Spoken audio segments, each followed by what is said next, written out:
আসসালামু আলাইকুম প্রিয় দর্শক, অন্য মঞ্চের আলাপচারিতায় আপনাদের সকলকে আমন্ত্রণ জানাচ্ছি। গতকাল 25শে ডিসেম্বর বৃহস্পতিবার দুপুর 11:15টায় বিমান বাংলাদেশ এয়ারলাইন্সের বোয়িং 787/8 ড্রিমলাইনার ফ্লাইট নম্বর BG202 করে ঢাকার হযরত শাহজালাল আন্তর্জাতিক বিমানবন্দরে এলেন তারেক রহমান। 17 বছর পর দেশে তার এই প্রথম আসার পর কি করলেন? জুতো খুলে দেশের মাটি স্পর্শ করলেন, মাথায় লাগালেন, অনেকটা দেশমাতৃকাকে প্রণাম করার ভঙ্গিতে। এর মধ্যে দিয়ে কি কোনো ইঙ্গিত দিলেন? আপনারা এইভাবে দেখুন। পরে ফেসবুকে একটি পোস্টে লিখলেন, অবশেষে প্রিয় দেশের মাটিতে। বিমানবন্দর থেকেই ফোনে কথা বললেন সরকারের প্রধান উপদেষ্টা মোহাম্মদ ইউনূসের সঙ্গে সবার আগে। তারপর বাসে করে রওনা দিলেন রাজধানীর 300 ফিট সড়কের সংবর্ধনা স্থলে। যে বাসে করে গেলেন তাতে লেখা রয়েছে স্লোগান, সবার আগে বাংলাদেশ। যেহেতু তারেক রহমানের দেশে ফেরার পেছনে ভারত ও আমেরিকার ভূমিকা আছে বলে খবর প্রচারিত হয়েছে এবং তাদের মধ্যে সমঝোতার যে হয়েছে এবং তার কথা ইতিমধ্যে বেরিয়েও এসেছে, তাই বিরোধীদের সমালোচনা ভোতা করতে দিল্লি নয়, ওয়াশিংটন নয়, ইসলামাবাদ নয়, শুধুই ঢাকা ঢাকা এই বার্তা দিতেই এই স্লোগান, সবার আগে বাংলাদেশ। কথায় আছে, মর্নিং শোজ দ্য ডে। সকাল দেখলে বোঝা যায় দিনটা কেমন যাবে। দেশে ফিরে তারেক আজ সংবর্ধনার উত্তরে যে ভাষণ দিলেন সেটাকে একটু কাটাছেঁড়া করা যাক। দেখা যাক যে দায়িত্ব কাঁধে নিয়ে তিনি দেশে এসেছেন, কিংবা আরো স্পষ্ট করে বললে যে দায়িত্ব তার কাঁধে দিয়েছে ভারত ও আমেরিকা এবং তারপরে তারেকের দেশে ফেরা নিশ্চিত হয়েছে, আজ প্রথম দিনে সেই দায়িত্ব পালনের পথে তিনি আদৌ এগোলেন কি না। এই আলোচনা করতে গেলে প্রথমে দেখতে হয় কি দায়িত্ব তাকে দেয়া হয়েছে। সেগুলো প্রথমেই বলে নিই, এ সম্পর্কে কোনো আধিকারিক বিবৃতি তারেক বা ভারত বা আমেরিকার তরফ থেকে জারি করা হয়নি। আর তারেক তো বলেই দিয়েছেন বিষয়টি সংবেদনশীল এবং বিস্তারিত শেয়ার করা যায় না। অশ্ব অর্থ, এর অর্থ হলো কিছু একটা কথা তো হয়েছেই, সমঝোতাও হয়েছে। তিনি না বললেও সেটা যে হয়েছে সেটা তিনি কিন্তু ঘুরিয়ে মেনে নিলেন তারেক। কিন্তু দেশ বিদেশের রাজনৈতিক বিশ্লেষকরা তিনি বলবেন, কেউ কিছু বলবে কি বলবে না তার জন্য চুপচাপ বসে থাকেননি। তারা বাংলাদেশের প্রেক্ষিত বিচার করে সমঝোতার অন্তত দুটি কেন্দ্রীয় বিষয় স্পষ্ট করেছেন। বিষয় দুটি এরকম: 1 নম্বর, দেশকে ইসলামী উগ্রপন্থা থেকে মুক্ত করা। যেভাবে ইসলামী উগ্রপন্থী দলগুলো জামাতের নেতৃত্বে গত প্রায় 18 মাস ধরে দাপিয়ে বেড়াচ্ছে বাংলাদেশে, যেভাবে সংখ্যালঘুদের, ধর্মীয় সংখ্যালঘুদের ওপর অত্যাচার নেমে আসছে, হত্যা করা হচ্ছে তাদের, মব জাস্টিসের নাম করে, সেই পরিস্থিতি থেকে দেশকে মুক্ত করা, এটা হচ্ছে প্রথম দায়িত্ব। এবং দ্বিতীয় দায়িত্ব, দেশে আইনের শাসন ও গণতান্ত্রিক ব্যবস্থা ফিরিয়ে আনা, অপরাধ ট্রাইব্যুনাল ও তার রায়কে অবৈধ ঘোষণা করা ও এই রায় বাতিল করে গণতন্ত্রের স্বার্থে শেখ হাসিনা ও আওয়ামী লীগকে দেশের গণতান্ত্রিক ব্যবস্থায় পুনরায় যুক্ত করা। এর সঙ্গে কিছু অন্যান্য বিষয় আছে, যথা ভারতের সঙ্গে সুসম্পর্ক বজায় রাখা, ব্যবসা বাণিজ্য, গঙ্গা তিস্তা পানি চুক্তি, এসব বিষয় আছে। চীন ও পাকিস্তানের সঙ্গে সম্পর্ক কেমন রাখা হবে সেসব বিষয়। এবার দেখা যাক দেশে ফিরে তারেক রহমান যে বার্তা দিয়েছেন আজ, সেটা কতটা তার দায়িত্বের সঙ্গে মানিয়েছে বা সামঞ্জস্য রেখেছে। দেখুন, দীর্ঘ 17 বছরের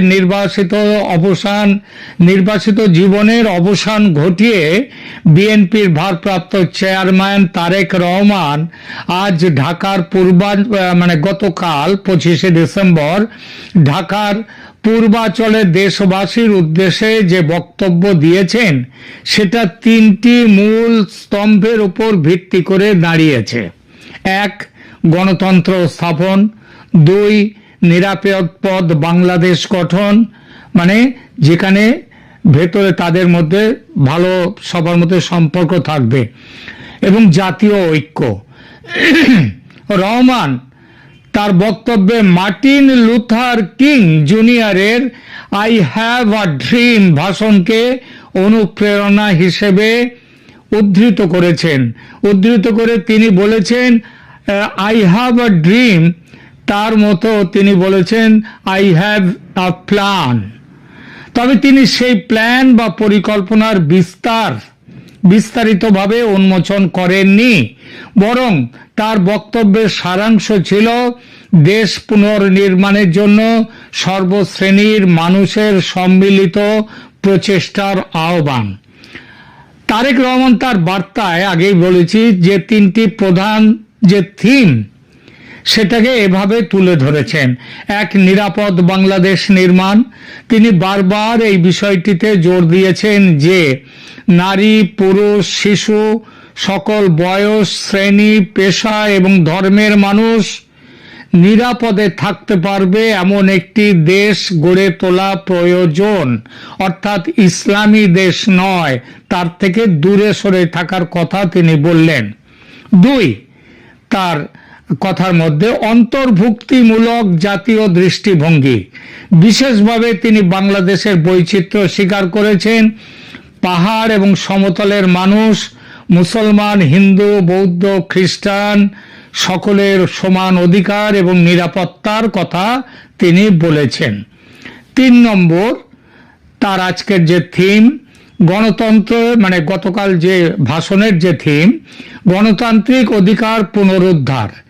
তিনি 2024 সালের জুলাই আন্দোলন এবং শহীদদের কথা বলেননি, তাদের কথা স্মরণ করে বলেছেন যে আজ বাংলাদেশের মানুষ তাদের কথা বলার এবং গণতান্ত্রিক অধিকারের দাবি তুলছে।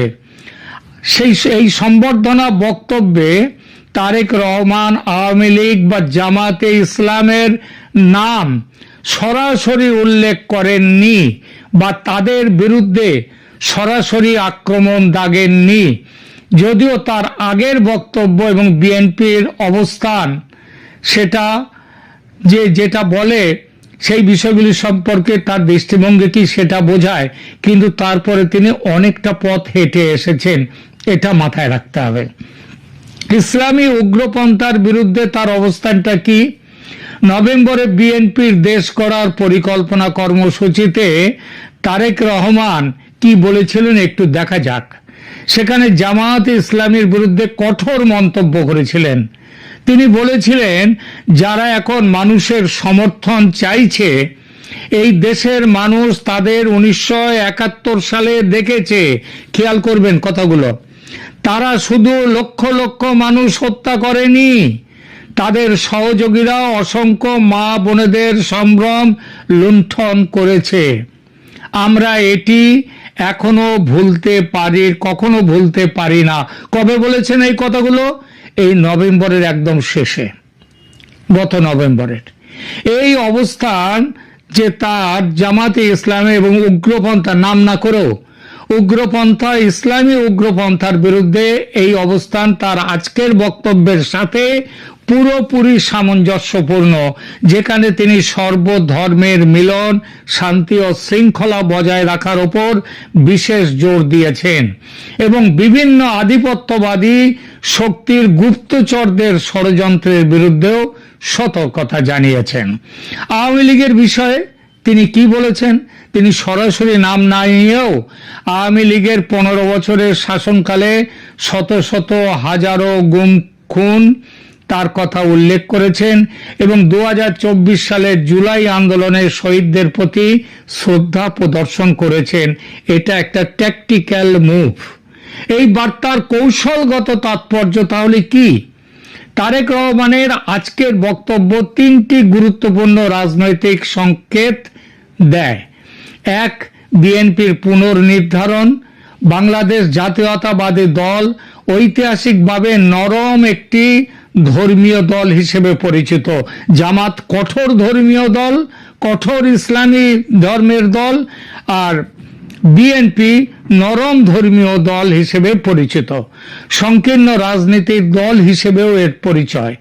রাজাকারদের দল জামায়াতের রাজনীতির সঙ্গে এরা যুক্ত হয়েছে, থেকেছে, এদের পার্টনার ছিল। এখন নিজেকে সেই জায়গা থেকে সরিয়ে নিয়ে এসে বিএনপি একটি অন্তর্ভুক্তিমূলক বহুজাতীয় দল হিসেবে অবস্থান করছে। এটি জামাতে ইসলামের মতো ইসলামপন্থী দলগুলোর বিরুদ্ধে একটি স্পষ্ট এবং কঠিন বার্তা। দুই, নিরাপত্তা এবং আইন শৃঙ্খলার বিষয়টা নিয়ে কি বলেছেন? তারেক রহমান বারবার শান্তি এবং শৃঙ্খলা বজায় রাখার জন্য জোর দিয়েছেন এবং যুব সমাজকে ধৈর্য সহকারে মোকাবিলা করার আহ্বান জানিয়েছেন। এটা হিংসা ও চরমপন্থার বিরুদ্ধেও একটি স্পষ্ট সতর্কতা। 3 নম্বর, আন্তর্জাতিক একটা আত্মবিশ্বাস ব্যক্ত করেছেন। তার অন্তর্ভুক্তিমূলক বার্তা এবং গণতান্ত্রিক মূল্যবোধের ওপর যে জোর দেয়া হয়েছে ভাষণে, সেটা আন্তর্জাতিক সম্প্রদায়, বিশেষত ভারত যাতে বিএনপিকে একটি নির্ভরযোগ্য অংশীদার হিসেবে দেখতে পারে ভবিষ্যতে, সেই ব্যাপারটা সাহায্য করছে। অর্থাৎ বিএনপির ভারত বিরোধী কোনো ভূমিকা তারা নেবে না।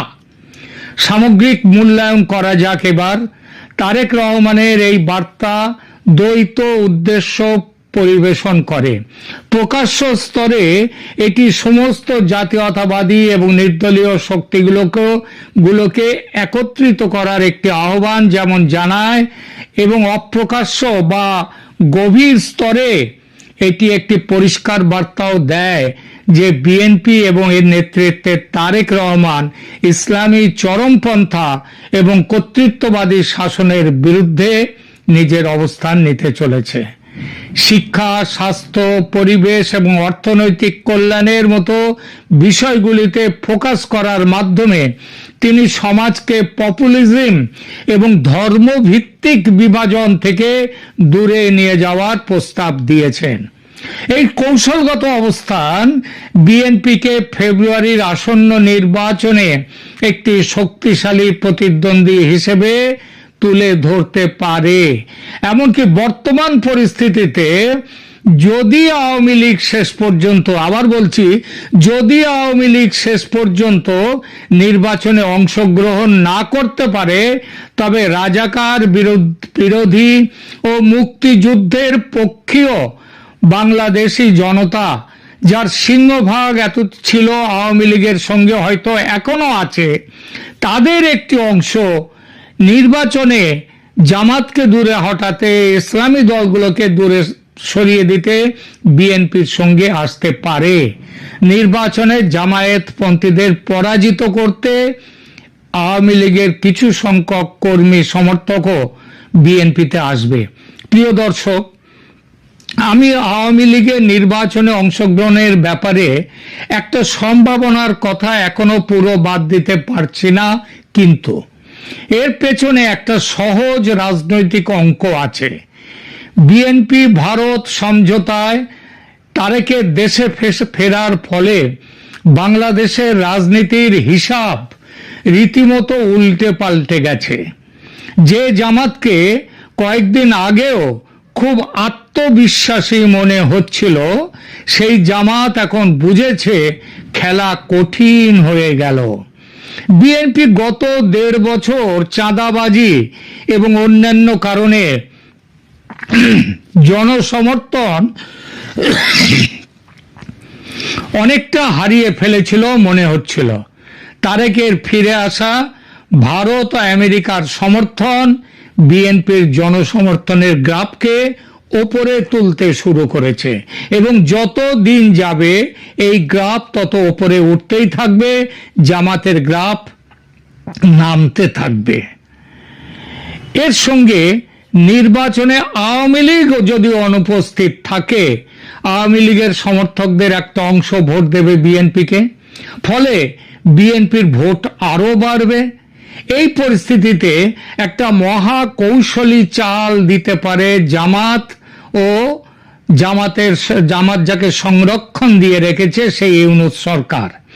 সেই চাল হলো হঠাৎই আওয়ামী লীগের ওপর থেকে নিষেধাজ্ঞা তুলে নিয়ে তাকে নির্বাচনে অংশগ্রহণের সুযোগ করে দিতে পারে ইউনূস সরকার।